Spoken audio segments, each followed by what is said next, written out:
Guys, gals, fellow gender non-conforming pals, welcome back. I'm C28, and this is YouTube. So week one of recording principles is complete. We just had the last lecture. It's fantastic. I love it. I imagine I'm going to say about the same with every other class because it's pretty fun university, full sail. It's pretty far. So what we go over? What we went over this week was basic miking principles, EQing, the basics of how to use a mixing console, some general signal flow. I've talked about some of this already in previous video that was going over the very first day. But now that we're at the end of the week, what's it like? So one of the main things we were talking about in class were the different mics. So you got different mics for different purposes. This is two of the three common. This right here is a condenser mic. Essentially what that means is it picks up everything pretty well. I described it as very effing sensitive last time I brought it up, and that is true. But you might want that. If you're able to get your sound loud enough, it makes your noise floor low. And noise floors are very important things to take into consideration. Essentially what that means is how much of the sound how much of what you're picking up is not the sound you're trying to capture. That's your noise floor, is what is that level?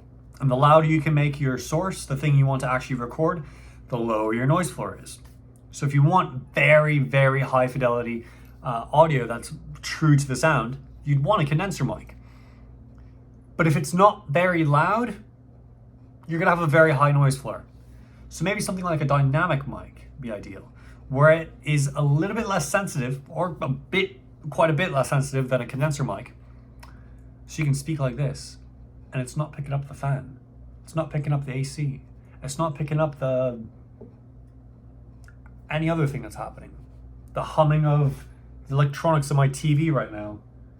I'm advertising for the Guardians of the Galaxy game. That's fun. It's been great. I love it. But on topic.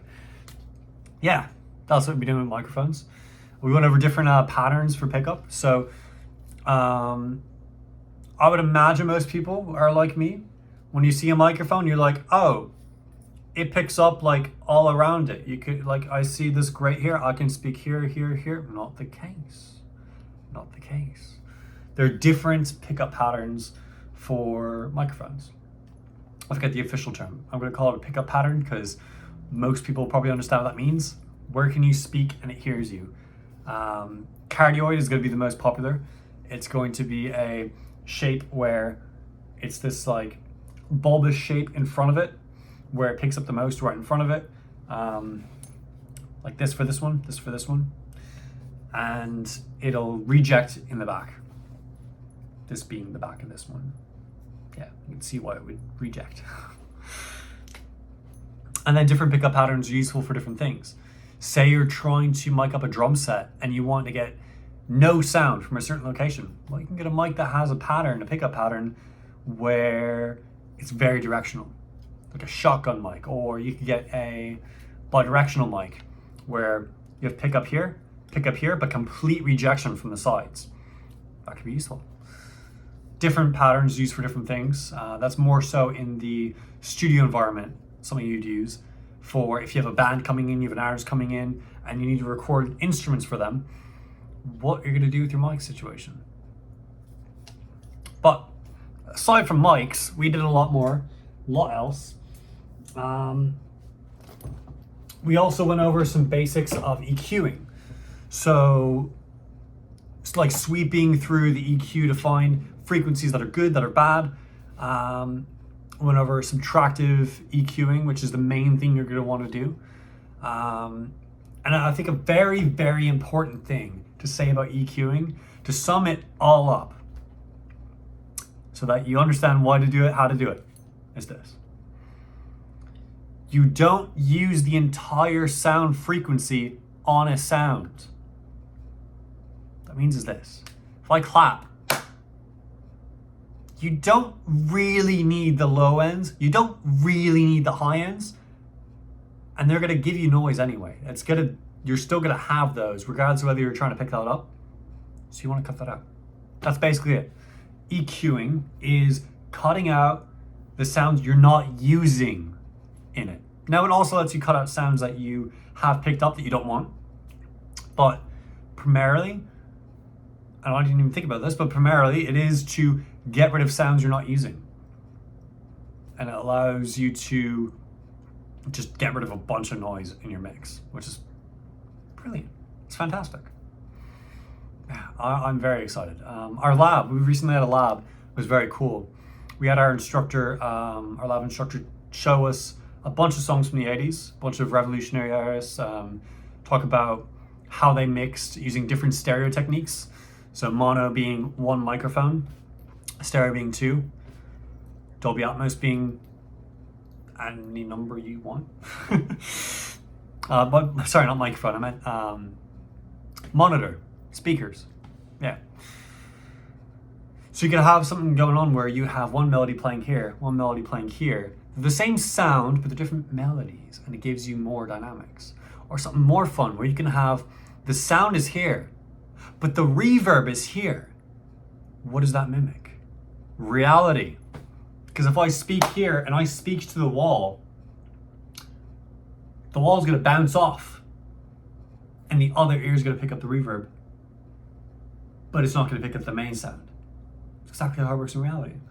So that's a very smart technique that people will use, is if you have stereo sound, swap where the reverb is, and you get a very spatial sound that, like, it sounds like you're in the room.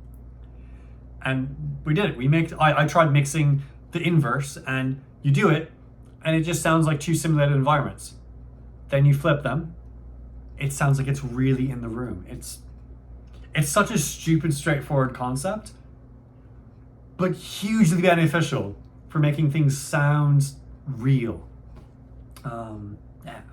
So I'm definitely going to use that in my synthesis. Is I'm going to pan my delay and decay elements on the other side and have it there, and then I'll do a duplicate, re-bounce it.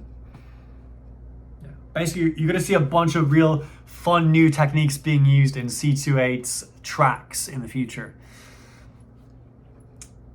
Yeah. We also got to just spend like 45 minutes on a mixing console, just mixing however you want. There wasn't any direction, it was just no rules, just mix for 45 minutes, show that you're applying something. That was fun. Right now we have a project that I haven't worked on yet because we're just giving it today. It's probably gonna take me 10 minutes, maybe less. We have to take little audio clips and repair them. So like there's one audio clip that's just a person saying, you can use equalising to make a voice sound better. I think that's something like that. It's something like that, something super obvious like that. And it has a droning 60 kilohertz sound. And then it has a very high, droning 60 hertz sound, and a droning, I think it is 6,000 hertz, so a 6 kilohertz sound up top. Basically a very low sound and a very high sound. And you have to EQ it so that you don't miss any of the voice, but you do get rid of all of the sounds that you don't want. It's a very fun little, what's it called? I can't think of the right word. I'm going to use the wrong word. Project to assess how well you can do that. Yeah. Words hard. The recording principles is going very well. I'll give you another update next week on how things are going. I think what I might do is every Monday I'll record a video explaining, hey, we just started the week. This is what we're doing. This is what we did the week. And then I'll record a video at the end of the week saying, this is how the week went. And yeah, the week went very well. We talked on a lot of great things. I'm enjoying it, proper enjoying it. Yeah. Oh, and Song a Day starts tomorrow. So you can expect some Song a Day posts to be posted onto this YouTube page starting tomorrow. Every bloody day. I'm gonna see how that goes, because the last time I did it was February 2020 during the pandemic when everyone had just all the time in the world. Well, now I'm a full-time student in Full Sail University of all places, where it's very, very busy. I may not get every song a day out on time, but I will be making a song every day. That's the hope. If not, at least a sound a day. We've got different projects in the Discord server that I've made, so that's some fun stuff. If you are a full sailor, hit me up on Discord. I'm not sure if I want to give this out. Yeah, I do. C28_music. That is my Discord tag. Yeah, send me a little message. We'll see.